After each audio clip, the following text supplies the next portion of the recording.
Good morning. Good morning. Bright and early. Bright and early. That's the best way. It's the best way, but I appreciate having you here bright and early because I just know you have a stacked day. So does everyone. Yeah. But yes, we have a stacked day today. When they were like, she will be there at 8 a.m., I was like, great, I will be up at 6. I will be ready, and I will have her out the door for what I know is probably her like 9:30 meeting. And I hate being late. Like I have late anxiety. Okay. And so I knew if it was 8 o'clock, I could get here on time. Yeah, you showed up at 7:59. Yes. I looked at my phone and I that was like, late. I considered that late. That's Elyse Walker, ladies and gentlemen. Totally.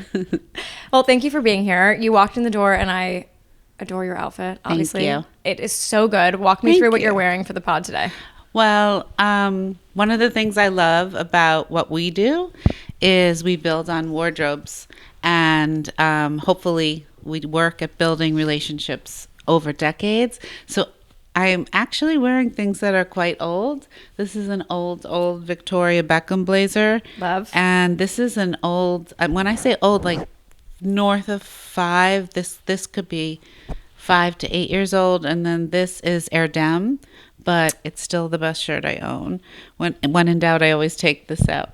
I always get excited when someone says that to me because it means that they've made good investments in their closet. Yeah, and it also means that, yes, we want to get the newest things, but we want things that maybe will be there in 5 years too. Yep. Your ring stack is unbelievable.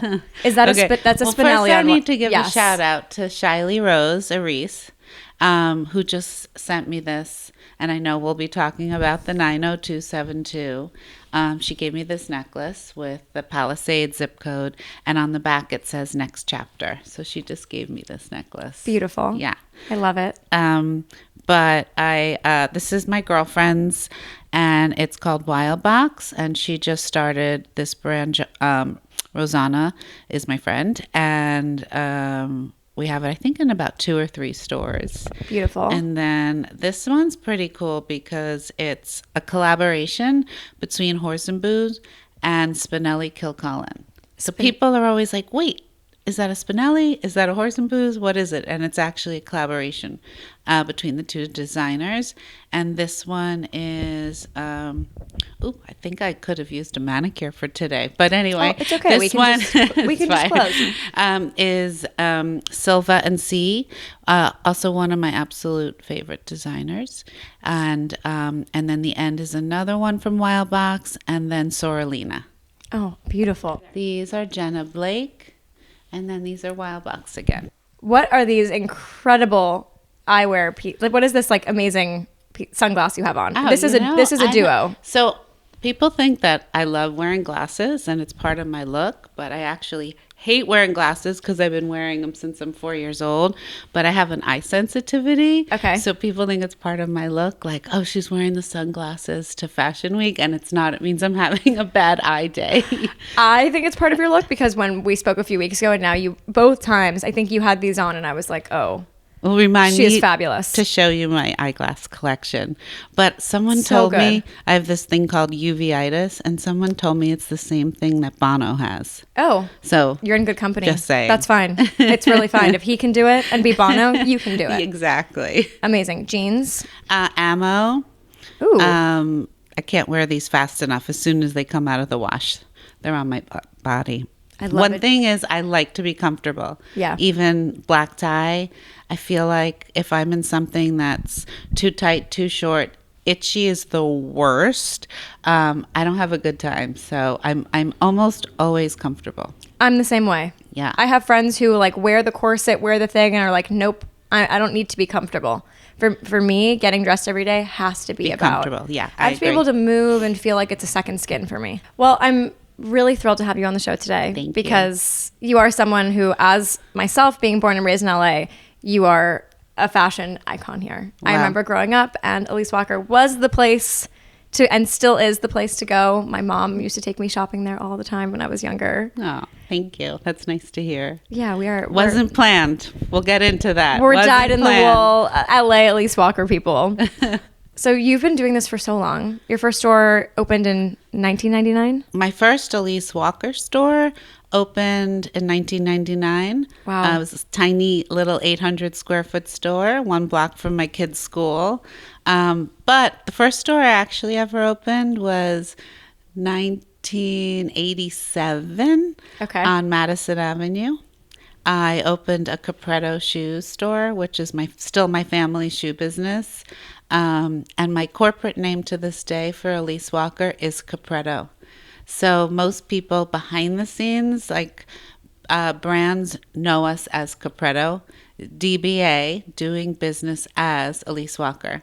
I like that you kept it in the family business. I did. And I lost my mom. So anytime I see Capretto, which is all the time, any bill, if you bill me, it says Capretto.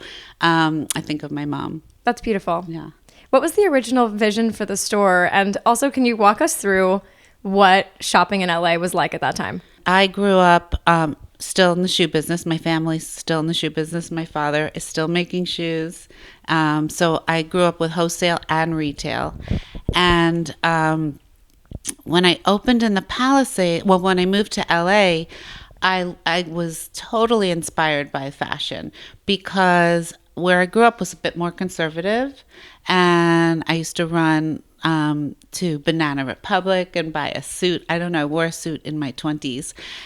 People say I'm actually more free-spirited and easier and younger now. I was very serious when I was younger.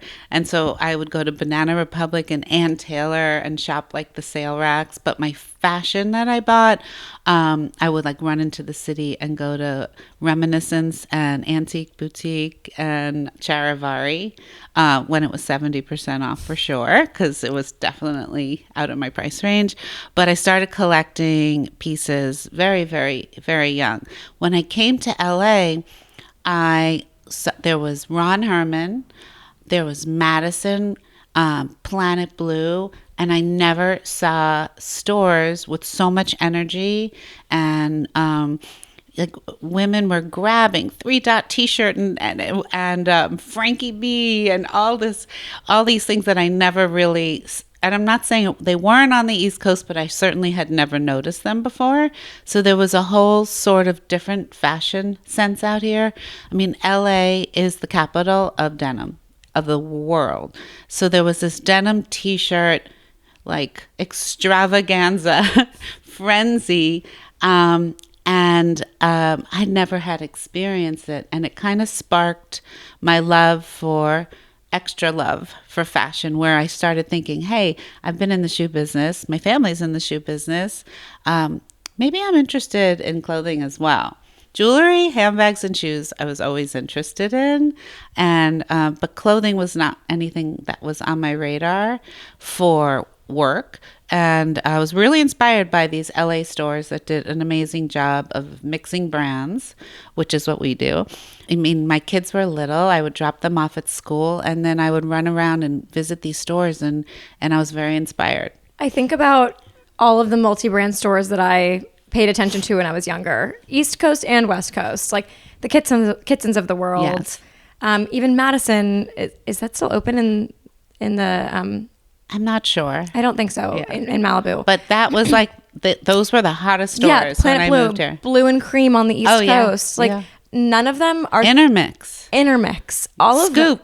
Back in my the God, day. Scoop. I Well, mean, now- Stephanie she set that trend. Walmart owns Scoop now. You can still yeah, I buy think Scoop so. at Walmart. But what was your original retail vision that you think made you stand out from all of these other stores that haven't been able to thrive and sustain as long as you have? Well, first of all, when we opened in the Palisades, the question was, how come there's not a lot of great retail in this wonderful town, amazing community that wants to support their locals, and people are fashionable, right? It's a they're getting dressed, they're going to luncheons, they're on boards, they have jobs.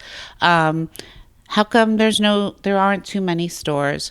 So I saw like a hole and a need in Palisades. I think people ask me all the time, what made you do that? That was brave.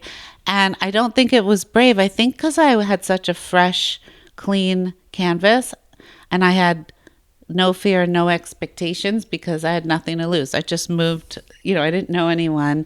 I think I saw it so clearly. I think had I lived there my whole life, I might have said, oh, fashion will never do well in the Palisades. Because in general, it wasn't a super fashionable community. The people were, but it wasn't known for retail fashion, right?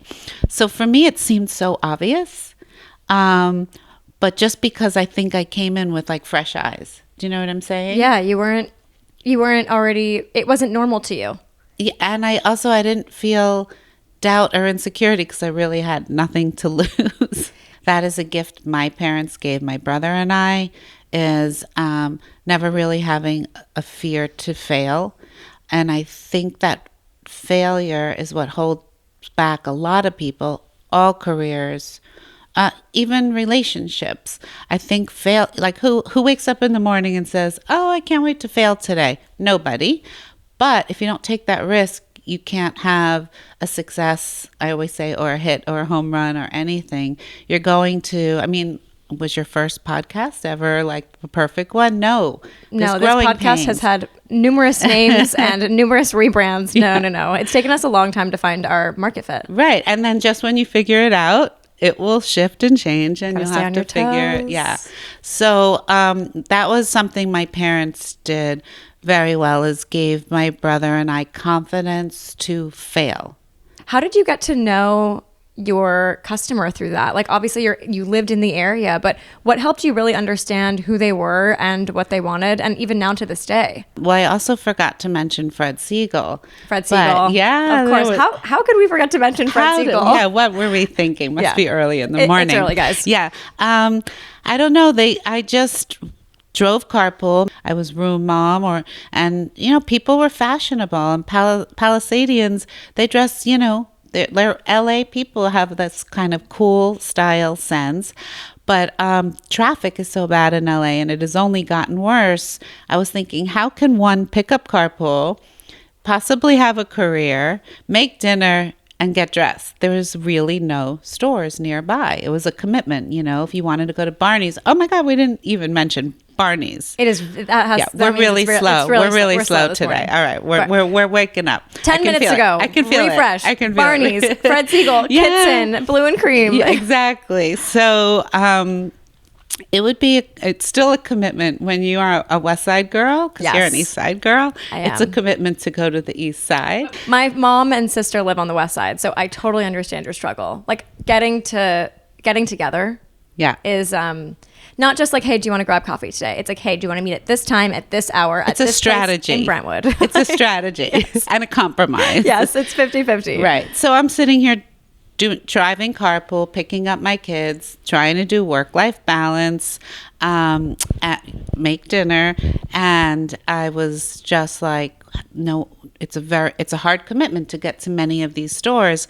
So I just saw a need in the Palisades. What brands, and also guys, if you hear it, we've got a garbage truck outside that's just really enjoying our block today. So if you hear it, sorry. You've been in the business for over 20 years. Like, what designers have been most exciting to you and to your customers, and who's most exciting to you right now? Oh, wow. That's a big one. Okay. Well, we carry at any given time over 200 brands. Now that includes jewelry, and we even have some books, and there's probably 20 jewelry designers. There's probably 20 denim designers. We have contemporary, advanced contemporary, designer, and of course shoes and handbags, which is my favorite. There's so many ways to go here. Okay, let me think. Well, there's certain brands that I feel like I grew up with, like Leela from Mother came to me and said, I'm starting a denim brand called Mother. And we're like, Mother? What kind of name is Mother? Who's going to buy Mother jeans? Well, everyone. So I feel like those were kind of that was one of the many relationships that I grew up with and grew up side by side with. And then I remember, being in the car when we found out we got Saint Laurent, which used to be Yves Saint Laurent. And one of my girlfriends was the president at the time, Liz Radler, and we were buying shoes and handbags because we had very strong support early on with shoes and handbags. from Capretto shoes. Right. People were like, how do you have these brands in the Palisades? It was from my family's business. And all of a sudden, as we were growing, I wanted to add Yves Saint Laurent, because that's what it was at the time, ready to wear. And it was not an easy open. That's one thing that people don't know. You just don't say, I want a brand and you get it. Sometimes we have to like court designers for years. Like Celine took me a decade. Wow. A decade to get. It takes time. Takes time. So anyway, Liz called me one day and she said, I have two things to tell you. One is I'm moving on. I'm going to Alexander McQueen. And the second thing I'm going to tell you is I opened you for Saint Laurent ready to wear. Wow. Yeah. And what did you do in that moment? I mean, we've been with them ever since. Yeah. You know. So anyway, from LA based brands to Paris and Milan and all those brands. I mean, we've also had a super long career with John Vito, and there's many times where we will say, we love your new collection, but last year's boot was still the best. Can you remake it for us, possibly in new colors? And they almost always say yes. Wow. We do that a lot because if something's good, it's good. Yeah. Right? So even right now, we're working on a wedge with Paloma Barcelo. That's the perfect summer wedge. And when you wear it, it feels like you're walking on marshmallows. And we're like, can you please remake that for us next year? We don't spend a ton of time, I think as much as maybe other brands do, on exclusivity. Not that we shouldn't, but if we like something, we get behind it and we usually buy into it in a big way. This is an interesting conversation because buying to me is a fascinating business that I think a lot of people who want to be in fashion maybe have an idea of buying that it actually isn't. Buying to me is this very delicate balance of math, knowing your customer, and then also knowing what's in the market. Can you shed a light a little bit about what that process is when you're working with brands and making sure that, one, you're not buying too much stock of something, right, but you're also meeting your customer where they're at? Well, I've been exposed to buying, honestly, since the 80s, because I used to go with my mom to the shoe market. And at that time, we would make books and cut out pictures and tape them in and say, here's our low heels, here's our mid heels. Oh, we're missing this. So I've been doing it my whole life. My brain works very mathematically. So I tend to see things in kind of, I call it like a matrix. People who work with me, they're like, it takes time till they get my rhythm on how I see things. And I don't want them to see them my way. I want them to see it their way because I don't want one perspective in buying. So I see things kind of as multiples very often, or storytelling. I think buying for a store is no different than interior design, right? You want your couch and your pillows and you want the colors to work, but maybe you want them to contrast, but maybe you want them, you want to challenge this fabric to that, but then you don't want a headache. So we sit here, we scrutinize our buy possibly too much. You can say, well, that's never too much, but we really literally comb through to the piece. And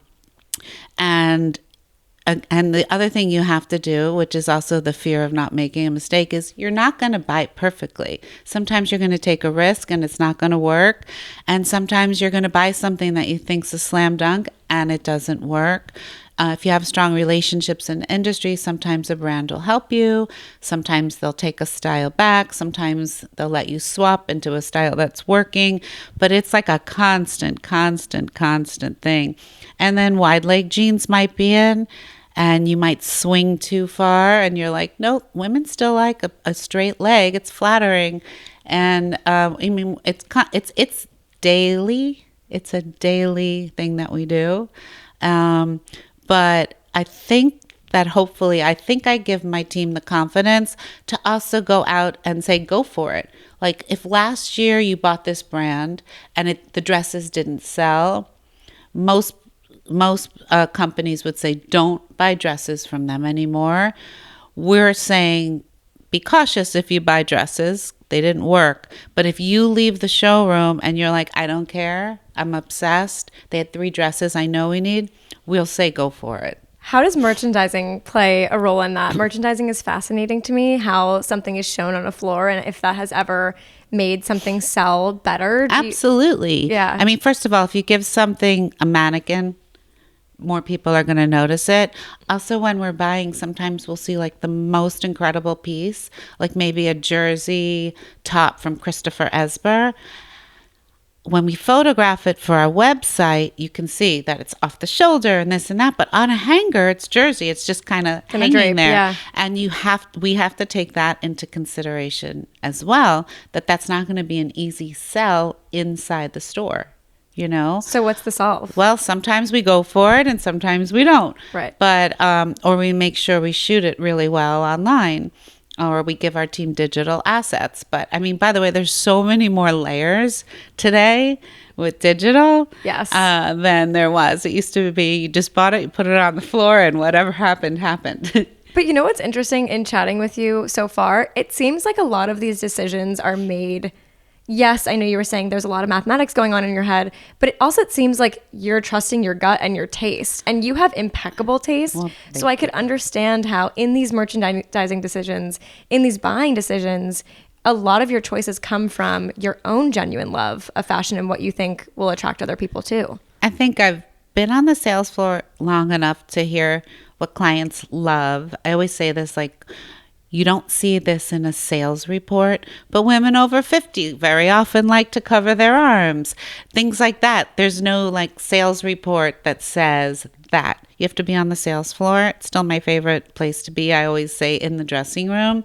I try to get my team on the sales floor in the stores as much as possible. It's hard because buying market now is constant. Monthly, New York, LA, Paris, Milan. So many different weeks the now. Australian market's so strong. Copenhagen. Yeah, Copenhagen. You could literally exactly. be at a fashion week every week if you wanted to.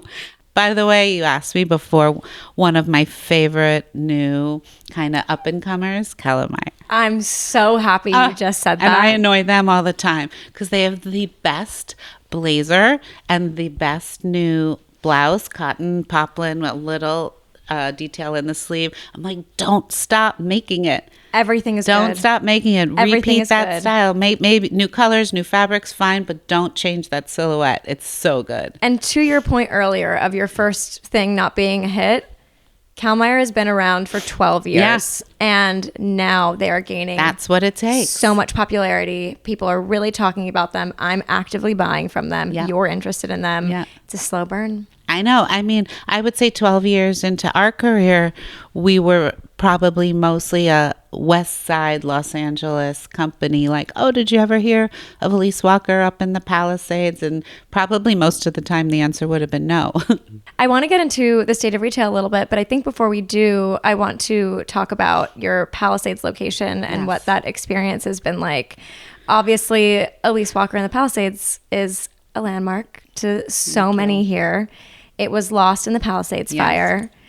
I would love to hear from you what that experience was like, what that day was like for you, and we'll get into more of it from there. Well, remember, for us, it's not just a store.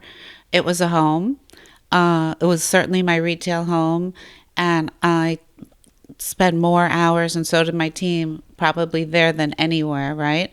I also have people who built their entire careers there, who started as teenagers and either stayed on, like Molly has been there for 18 years, or Sable, who came and then wound up launching Sablin from there. And so it was a launching pad for many, many people. But it was also where I raised my kids. And it's also where all my friends, most of my friends lived. We woke up and I was in Northern California that day, and I got a call from our president, Summer Hall, that in her life, and she is a Calabasas native, she said she has never, ever felt winds like this, ever. So we were already on high alert at 8 o'clock in the morning, calling stores just saying, off the chart winds today, we have to be on the lookout. Absolutely not knowing what was going to happen. So when the fire started, 8, 9, 9, 10 o'clock in the morning, we got our team out. And we have 2 businesses in the Palisades. We have Elyse Walker, and then we have Town by Elyse Walker, which is our casual men's and women's concept in the Caruso Center. And we got both teams out within an hour, not ever thinking the fires are going to come into town. We're just thinking, get people home, get them off the road. When the fire department comes in, it's 25 less cars to worry about. That's it. And also, we all know that in LA, when there is a fire, it's, PCH can shut down, 405 can shut down, Sunset can take 4 hours to get from the Palisades to the 405. Let's just get everyone home safe. Some people have to pick up kids, just get out of there. So we were, in hindsight, very, very proud to be that aggressive. Again, having no clue of what was about to happen, but knowing we could see the fire from our store. I mean, when you can see a fire, you know. Yeah. Yeah. So, but as the day progressed and you were just sitting, watching TV, and it was really unfathomable, And I raised my kids. We lived in the Highlands, and that is a fire zone. Like, we grew up, we knew we were in the fire zone, and we had areas to get out if we needed to. But if I lived in town, I would have never, ever have had those plans. You just wouldn't picture the Palisades town of a fire coming through. And as the day progressed, we're watching. I was very lucky. I'm very close with my family, and my cousins, Stacy and Jonathan, happened to have been in from New York. And I had them over for dinner and my family. So I was watching this whole thing unfold with my family around me. One of my most vivid memories is watching a newscaster on Temescal Canyon, and the embers, like millions of embers, are blowing at over 100 miles an hour, we know now. And I'm thinking, how do you stop that? I don't know. Of course, still not thinking what was going to happen was even happening at that time. So everyone was kind of quiet, and we're just watching and glued to the TV. And finally, at 11 o'clock, our stores were still standing. AM? Just PM. PM, okay. We went to sleep. And we said, we have to stop watching TV. First of all, I normally get into bed at 8 p.m. Don't tell Love anyone. that. That's why I like to go to dinner at 5:30. Don't tell anyone, but I do the same thing. I love it. It's the best. And so 11 o'clock's really, it's like an all-nighter for me. And at 11:03, my phone rings, and my son's like, turn on Fox 11. And it was the strangest thing. It was my friend, Alex Michelson, in the Palisades, standing in front of my store. The entire thing was ablaze, and it was just standing like 10 minutes ago. And he said, this is Elyse Walker. She's been a pillar in this community and a personal friend. And I thanked him later because I didn't realize at the time, but it really helped. One, I had my family all day with me and all night till the last second. And it really helped that there was like this, that someone I knew was kind of like laying this to rest. It was because I know him and I know his voice, and he acknowledged, the contribution we always tried to give and work on in the community. But still, in the morning when we woke up and we saw all the decimated the homes, I really honestly thought that was a terrible AI joke. Yeah. I did not think that was, the bluffs could be gone. Nope. I mean, and I really, I think it's unbelievable how many people got out, and there were a few casualties. One of my friends lost someone very important and close to her. I'm so sorry. And but still, most people, as we know, were able to get out safely. And I hope all the animals got out as well. I hope so too. I know. And I was sitting right there, and my mom, who lost her house, was actually here with me. We were having breakfast, and she got the fire alert, and from Palisades to her house is so far. Right. And I remember growing up in Malibu, we have a very similar experience to you, which is that we're used to fires. They would come down the mountainside all the time. We would see them, and we've evacuated more times than I can count. And I remember she had a very strange feeling. She was like, I need to leave. And she went home, and we lost our house too. But just seeing the way that the embers blew that day was mind-blowing. How did she get out? Did she go north? She went north, up and around, dropped down through Zumarez, which was still open. You know, she rushed out of here at 11 and I think was home by 2, but our house was the last house to burn on PCH. Oh. So she had a good amount of time, thank God, to go and evacuate and get as much as she could. But I like you, we are on the strip of beach. I don't think anybody ever thought that those areas were going to burn the way they did. I know. It was amazing. How did you begin to process that, both professionally? Obviously, you have an entire business to run, but also personally. Well, first of all, the first store I ever opened, the shoe store I told you about in 1987, 2 weeks later, the stock market crashed. So I say that just because things just happen that are out of your control, right? We spend so much time building and protecting and planning, but sometimes things just come your way. Sometimes they're great things, right? I always call them happy accidents. This, of course, was not one of them, but there's been many times in my career where things have just happened, like 9/11, COVID. I mean, all these things that affects everyone, and global. Stock market crash too. So this was just, I would say I was so happy everyone was safe. I was almost queasy, what could have been. And people asked about merchandise. We never thought about the merchandise. I mean, that was never even on the radar. We also didn't think the place was going to burn down. But even if it did, we wouldn't have made people stay to put things away.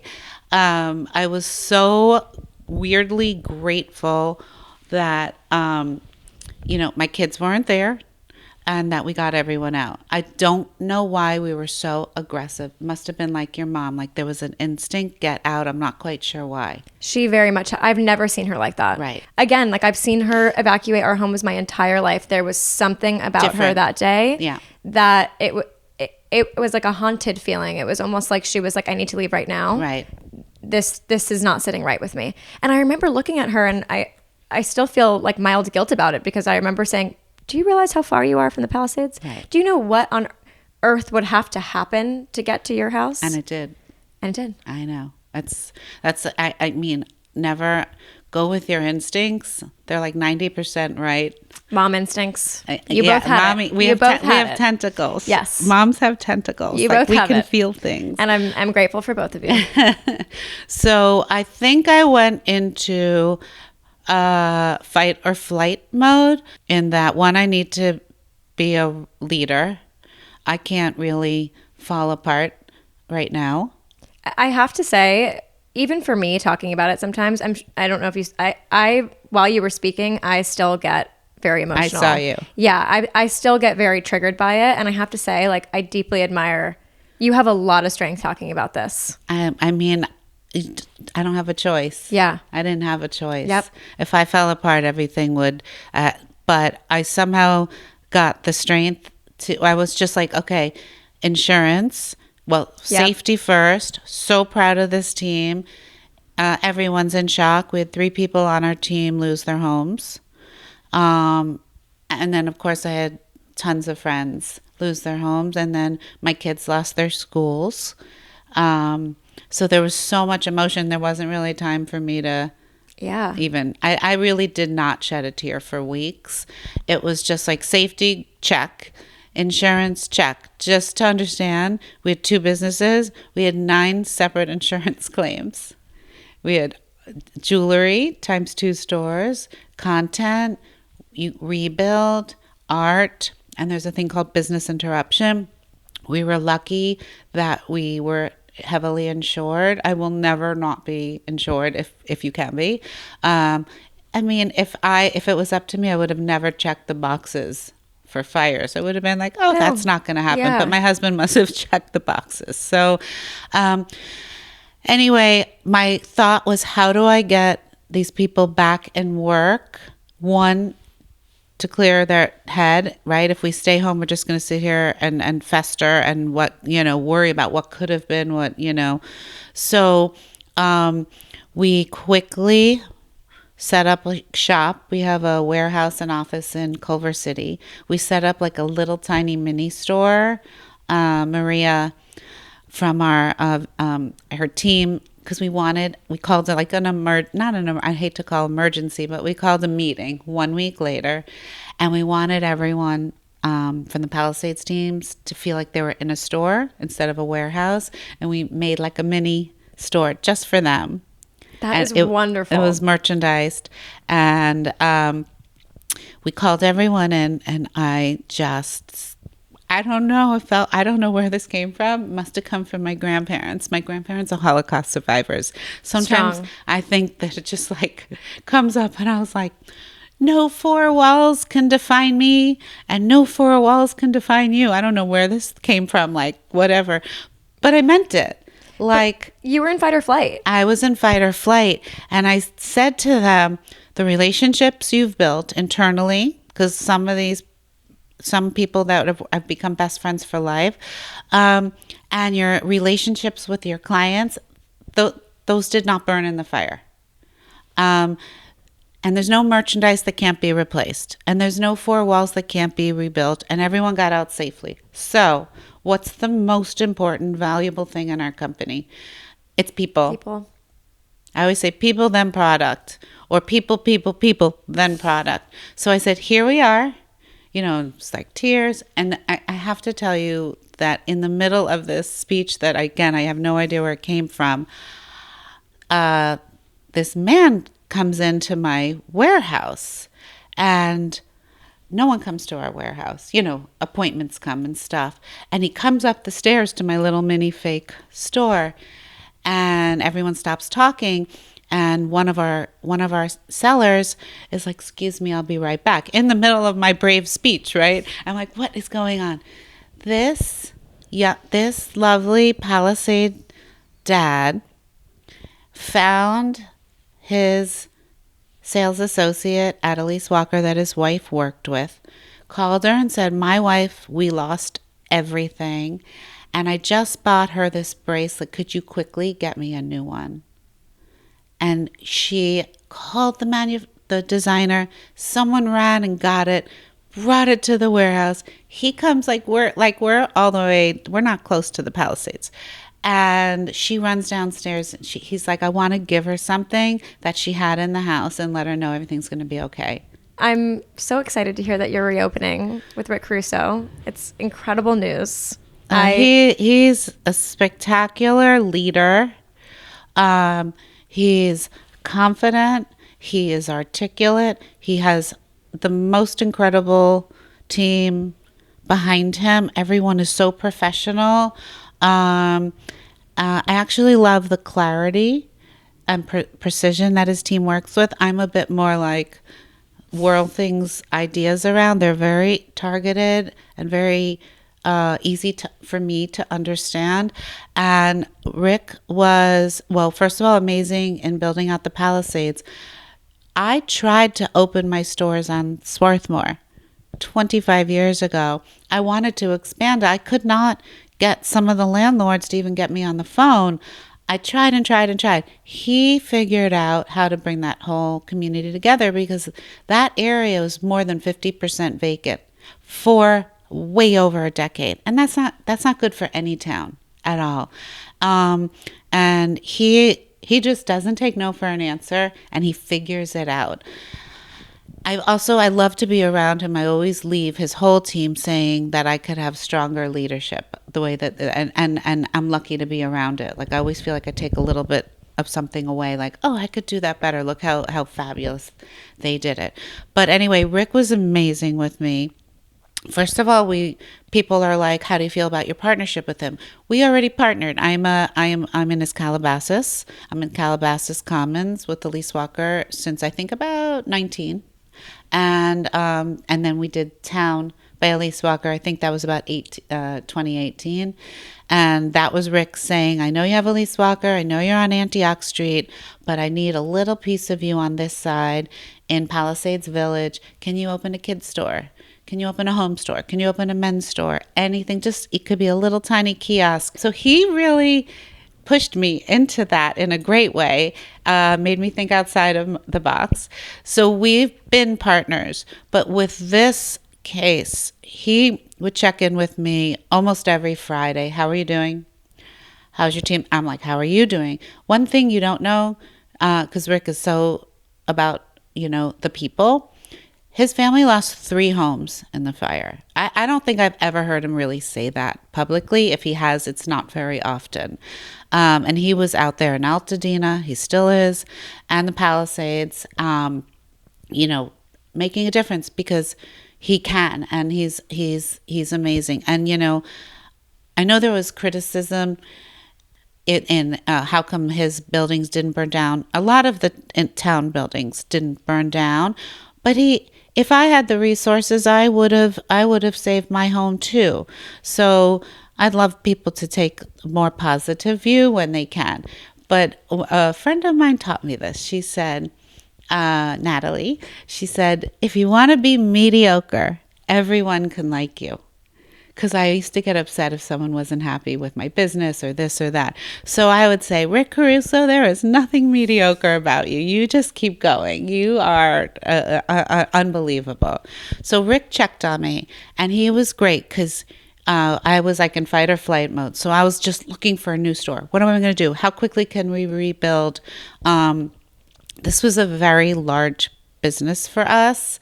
The numbers that 2 Palisades stores did, the amount of people it fed, and the amount of units we moved in a day were pretty extraordinary. So I'm like, how can we get people back in business? How can we replace business? How long is this going to take? So we looked everywhere, only on the west side though. And there were some great options, but none of them were the Palisades. And he said he would check in, and one of his check-ins, he said, "I know you're looking around and I totally understand, but don't sign a 10-year lease because I'm going to need you back here." I don't think he had a plan yet. He just had conviction, a feeling. And I heard him and I said, "Rick, I can't answer anything right now. I'm in fight or flight mode and I'm trying to get people employed." And again, the next check-in, and we were pretty close. We were looking in Santa Monica. We were looking in Brentwood. And then I was actually in Miami. We did a pop-up there, which is something we've been doing crazy to keep our team going. And Rick's like, "I have an idea." But I had a premonition the day before he called me that we were going to move across the street to that particular store, which used to be the Amazon bookstore. Mom Tentacles. The day before. Mom Tentacles. So he called and said, "I have a grand idea. I'm going to need your help, and you are going to be our perfect partner." And I must have called my husband, and I said, "He's going to call me about the corner store," which I think is one of the most, the whole village is beautiful. And I was right.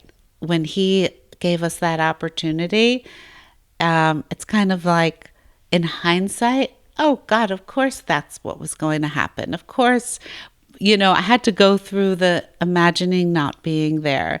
In hindsight, we were always going to go back there, but I had to go through the process. So you're set to reopen 2026. Yes. Back in the Palisades. Yes. With Rick Caruso. Yes. A lot of people are, I think, still on the fence about returning back to the Palisades. Can you talk a little bit about your thought process? Well, originally I would call it a third, a third, a third. 1/3, come hell or high water, they're staying. 1/3, I'm not sure. And 1/3, I don't want to live through fires anymore. I'm sure that happens in Malibu. That was the scariest thing that ever happened. And I'm just going to have a new chapter. I would tell you now, people are coming back. And there's no other, I mean, there's tons of places to live, of course, but there's no place like the Palisades. It's a magical village.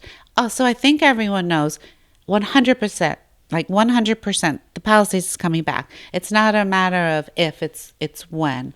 So hopefully our hopes are that with the strength and the backing and the confidence of the Caruso team and the strength and the confidence of my own team, that we can be a small catalyst in helping people on the retail and business side also come back. And so far, it has been a little bit contagious. The day the news broke, my husband, who's in real estate, the two of us were giddy.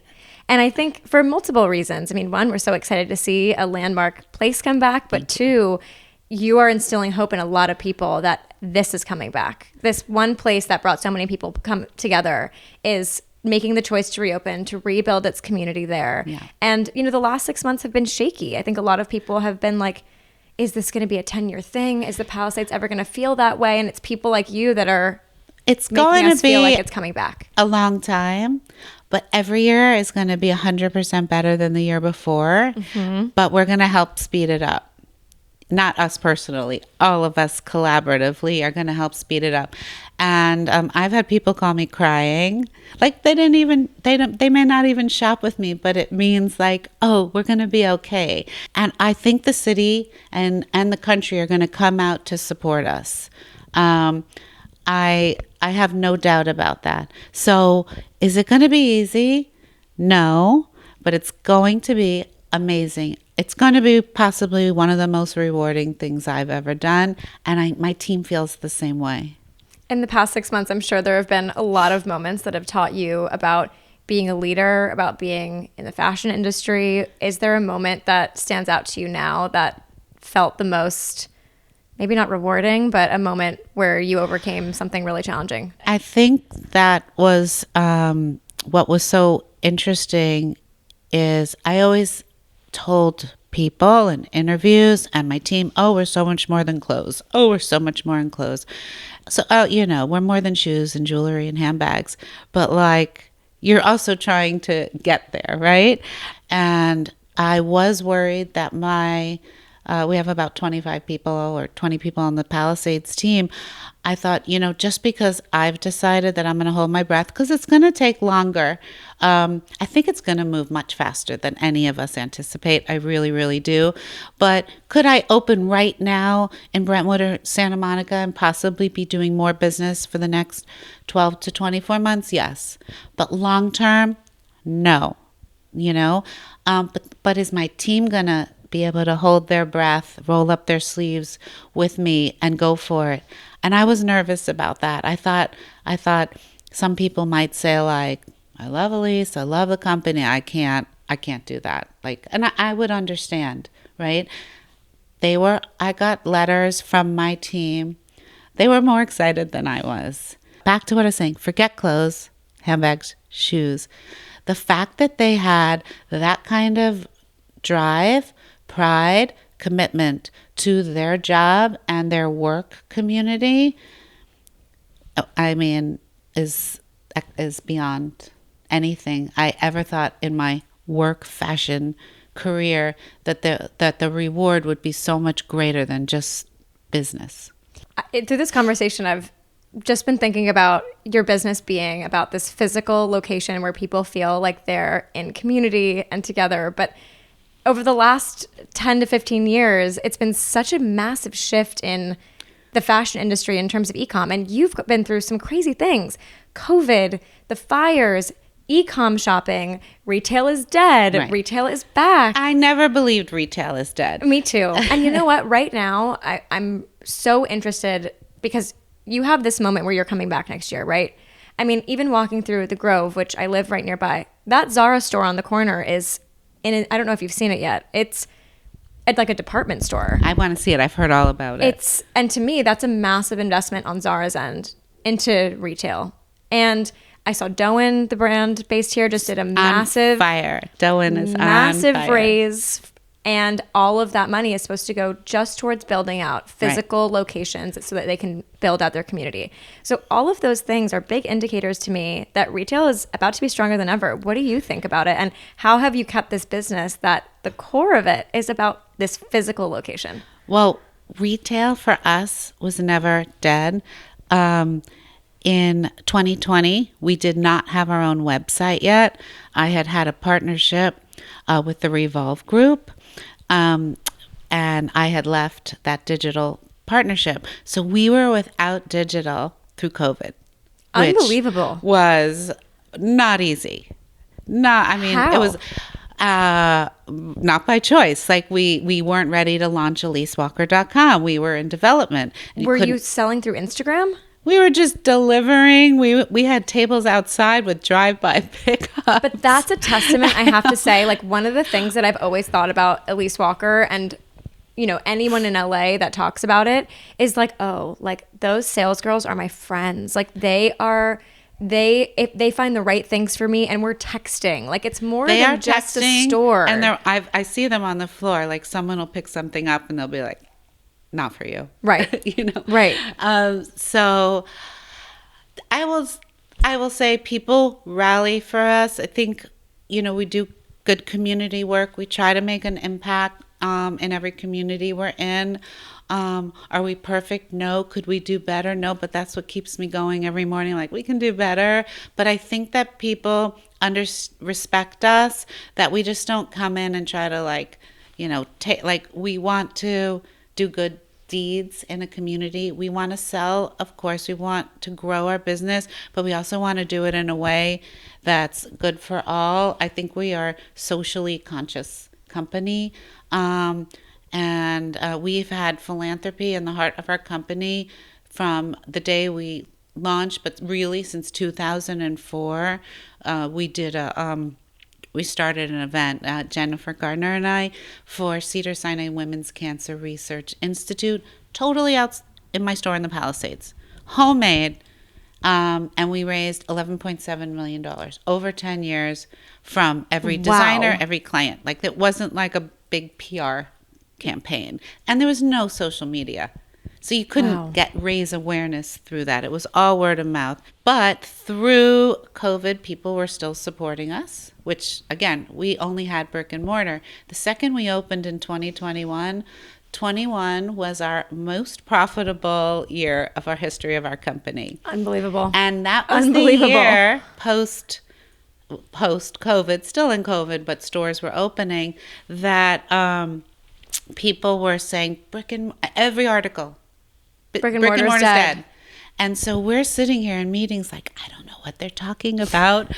It's okay. Go back in the dressing room. Give them the headlines. No, and we have a thing called UPT, units per transaction. Our UPT had never been higher. Wow. To me, I count UPT over dollars. I always say to my team, don't count the dollars. Like, dollars will follow. Count repeat business, count UPT, count new, how many people are new, how many people are staying with you. Like, just build your business within here. Don't look at dollars, because dollars will help not make you a great seller. It sounds like so much of your business is reliant, I mean, clearly on this incredible community for people who... There isn't any business that isn't reliant on people. But for people listening right now who maybe have brands or maybe they want to start brands, what's your best tip for really garnering like amazing, thoughtful community who cares about you back? I just say authenticity. I've made a few humongous mistakes in business, and all 3 times in hindsight, I was not being authentic. I was maybe being a follower. When we launched ElyseWalker.com finally in 2022, so we're kind of newbies to the digital world, and our digital is only 10% of our business, and we're kind of okay with that. We just sort of ignored the brick and mortar's dead, and I think it's in the I know it's in the ethos of our company, which means that the sellers and stylists and managers and everyone on our sales floor has to feel that too. We have to make a living, we have to make an income, but if you can also leave work proud of not just your success maybe in the business you're in, but with your personal relationships. So we've tried really hard, but it wasn't a strategy. It wasn't like get in the dressing room, get to know your client. I think it was authentic and organic. So back to what you were saying, for me, authenticity almost always serves me well. Strategy, following what everyone else is doing, has not served me well. My biggest hurdles have been when I jumped on the bandwagon. So tell me and tell everybody listening right now, how can we support Elyse Walker before opening? That's the best question anyone's asked me. I know you've got a year to go. So how can we support you, but also support Palisades, Altadena, and beyond? Yes. So in terms of Altadena, it's something that my team and I are talking about. And we do want to find a way that maybe we can take our learnings, our expertise, our things that we're not good at that we've figured out. And we do want to find a way to be supportive of commerce in Altadena. So that's something actually going on behind the scenes. We haven't decided exactly what it is yet, but we are 100% working on it because we want to be cheerleaders and helpers and role models if we have the opportunity to be. The most important thing, and this might sound so fundamental, is really to go to our other stores, go in our stores in Tribeca and New York. We're in Southampton this summer. We're in Napa. We're in St. Helena, our Newport Beach store, and our Calabasas store. If you can go and support those stores, because you can't get to the Palisades stores, it truly makes a difference. It doesn't just help us financially, right? We have a huge gaping hole right now. Yes, thank you. We want you to shop with us. It's so good for our team to want to know that you made the schlep all the way to Calabasas. Shop online at ElyseWalker.com or reach out to a stylist that maybe you knew, maybe you worked with. Even reach out if you're not going to shop. Hey, Heather, how are you doing? How are the kids? I know this is, how's team morale? How are you? I cannot tell you what a difference that will be. This was, I say, their work home too. But my team is doing FaceTime appointments. All our team has, their own Instagram handle. So if you follow Elyse Walker, you'll see a little. If you follow Elyse Walker Personal, which is mine, I'm constantly tagging Sydney and Shane and Annie. And if you follow them, you'll see what's new in the stores. But you can just DM them. They can FaceTime you. They can ship you on Memo. We do half our business is Memo, meaning I need new work clothes. I need new mommy clothes. I need new this. I hate all the jeans in my closet. Or I have a huge event. Can you send me 3 options and whatever? And we build on that. Reach out if you've ever worked with us, or you've ever thought about working with us, or you've ever thought, I want to go see what this whole thing is in the Palisades. What are they talking about? Reach out to our styling team through ElyseWalker.com. I think there's a portal for stylists, but definitely through Instagram. We would love the opportunity to get to know you. So do it now and in a year. Both, guys. Yes. Both. Yeah. Got it? Yes. Elyse, thank you so much for being here. Truly, it's been so lovely to get to hear from you. And thank you for being a leader, both in fashion and business, but also as a person. Well, thank you. Thank you for the opportunity. Of course.